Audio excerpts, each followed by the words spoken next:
Life is a storm. It throws chaos at us.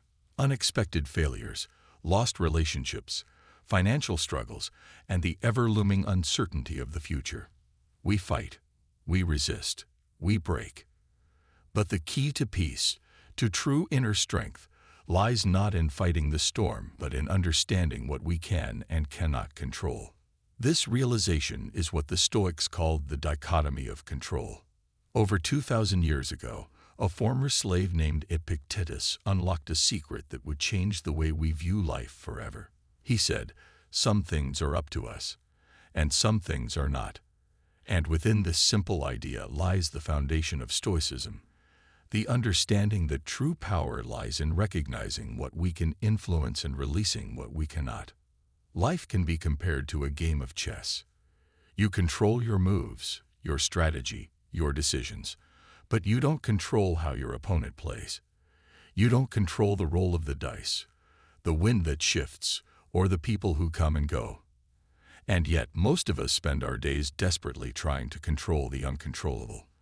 We obsess over the opinions of others, replay past mistakes as if we can rewrite history, and fear the unknown future as if worrying will change it. But when was the last time stress ever changed the outcome? Resistance to reality only leads to suffering. Imagine standing in the rain, furious that it's pouring. You shout, you curse, you demand the sky to clear up. But no matter how much you resist, the rain falls just the same. Now imagine instead simply opening an umbrella. That's the power of the dichotomy of control, not fighting reality but adjusting to it. The same situation, two different reactions. The difference: one tries to control the uncontrollable. The other controls his mind.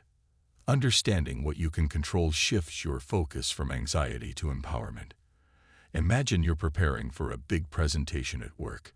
You can control your preparation, your effort, and your mindset. But you cannot control how your boss will react, how your colleagues will perceive it, or whether technical difficulties will arise. If you fixate on those things, anxiety takes over. But if you focus on what you can control, your delivery, your knowledge, and your confidence, you shift from fear to power. History is filled with examples of people who embodied this mindset. Marcus Aurelius ruled an empire while reminding himself daily, "You have power over your mind, not outside events. Realize this, and you will find strength." Nelson Mandela spent 27 years in a prison cell. He could not control his captors, the walls around him, or the injustice of it all. But he could control his mind, and in doing so, he emerged stronger than ever. Viktor Frankl, a Holocaust survivor, lost everything: his family, his freedom. And yet he famously said, "Everything can be taken from a man but one thing, the last of the human freedoms, to choose one's attitude in any given set of circumstances." This wisdom is not just for historical figures. It applies to everyday life. Have you ever met someone who remained calm in the face of adversity? Someone who lost a job but saw it as an opportunity for reinvention? Someone who went through heartbreak but didn't let it define their worth? That is the embodiment of the dichotomy of control. There are 4 key steps to applying this philosophy. 1. Recognize what you control: your thoughts, your actions, your mindset. That's your power. 2. Let go of what you don't control: other people's opinions, the past, the randomness of life. Release them.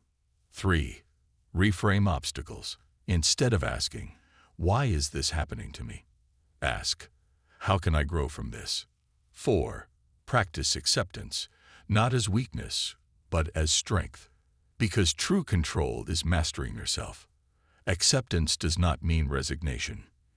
It means acknowledging reality while choosing how you respond. If a flight gets canceled, getting angry won't change the situation.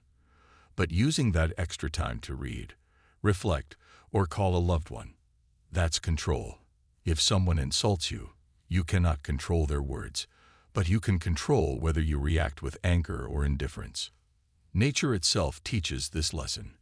Think of a tree in a storm. The wind howls, the rain pounds, but the tree does not resist. It bends. It does not waste energy fighting the inevitable. Instead, it adapts, it weathers the storm, and when the sun returns, it stands tall once more. Be like that tree. The psychological benefits of mastering this principle are profound. Understanding and applying the dichotomy of control leads to lower stress, greater resilience, and a more peaceful existence. Studies in modern psychology have found that individuals who focus on what they can control experience greater emotional stability and mental well-being. Cognitive behavioral therapy, one of the most effective therapeutic techniques today, is deeply rooted in Stoic philosophy. It teaches individuals to challenge irrational thoughts, focus on their reactions, and accept what cannot be changed. This approach has helped millions overcome anxiety, depression, and stress.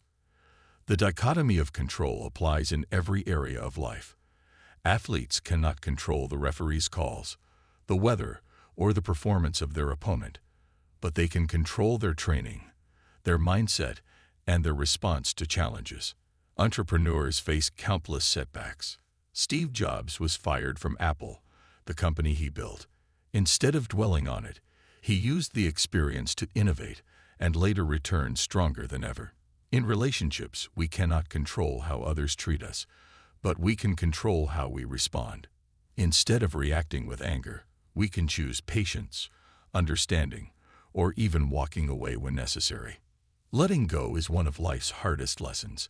We hold onto expectations, grudges, fears, and the illusion that we can control more than we actually do. But real freedom comes in releasing that weight. Ask yourself, how much energy have you wasted worrying about things you cannot change? How much peace have you sacrificed in trying to force outcomes? Imagine what your life could look like if you redirected that energy toward what truly matters: your growth, your happiness, your response to life's inevitable challenges. Life will always be uncertain. Storms will come. People will disappoint. The world will change. But you are not powerless, because the most powerful force in your life is you. What stands in the way becomes the way. Marcus Aurelius.